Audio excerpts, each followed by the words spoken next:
ஆடி மாதம் அதிகாலை நேரத்துல எந்திரிச்சு நாம் குளித்து வாசலில் சாணம் போட்டு மாங்கோலம் போட்டு தாயே மாவில கொஞ்சம் வேப்பந்தல கொஞ்சம் கொண்டு வந்து வாசல்ல நல்லபடி அழகாக வைத்து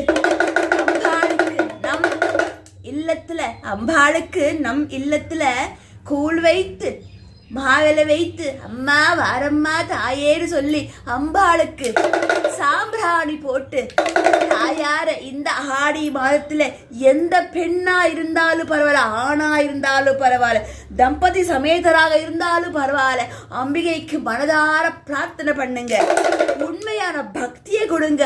அங்கத்தான் தாய் இருக்கா.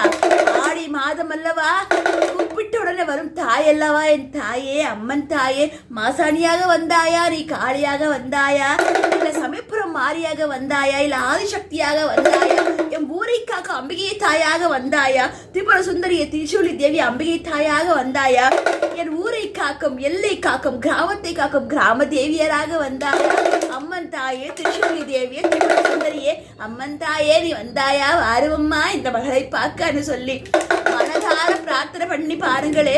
கூப்பிட்டுடன் அம்பாள் வருவா. மகளே நீ என்னை கூப்பிட்டாயா, இதோ வந்து விட்டேன்னு சொல்லி வருவாய்.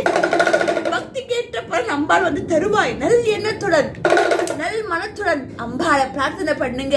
கூப்பிட்டுடன் அம்பாள் வருவா. மகளே இதோ வந்து விட்டேன், உனக்கு எப்பொழுது நான் பாதுகாப்பாக இருப்பேன் தாயேன்னு சொல்லி நாம செஞ்சு வச்ச அந்த கூளை குடிச்சு அம்மா என் மனம் என் உடலும் மகிழ்ச்சியாக இருக்கிறேன், குளிர்ந்து விட்டது தாயேன்னு சொல்லி நம்மள வாழ்த்தி அம்பாள் நம்ம கூடவே இருப்பா.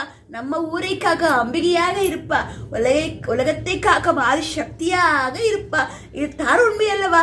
ஆதிசக்தியே போற்றி போற்றி, சமயபுரம் நாயகியே போற்றி போற்றி.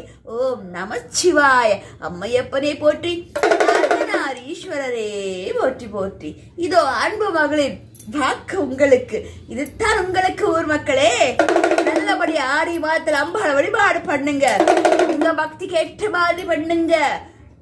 ஆடம்பரம் இல்லை, கூழ் ஒன்றே போதும், வேப்பிலை ஒன்றே போதும், அம்பாளை மகிழ்விக்க. சரியா?